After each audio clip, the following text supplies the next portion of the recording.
Welcome to Man Does Tech, where I solve the problems you didn't even know you had. You start by confirming legal access. You must be authorized to decrypt these files. Once done, find the original key, password, or documented recovery code. That is the only direct route. Also check immediately for intact backups, snapshots, or previous versions on local or cloud storage. They often restore data without decryption. Make sure to preserve current file copies to avoid accidental overwrite, and document any credentials or logs before proceeding.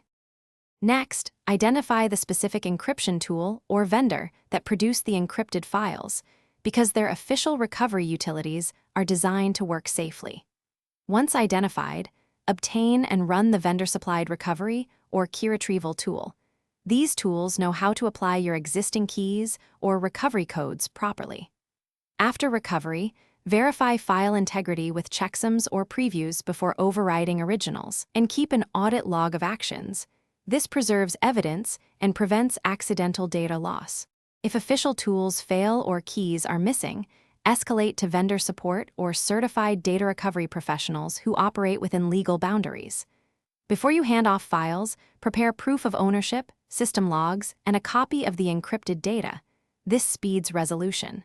If data integrity or chain of custody matters, use forensic recovery services.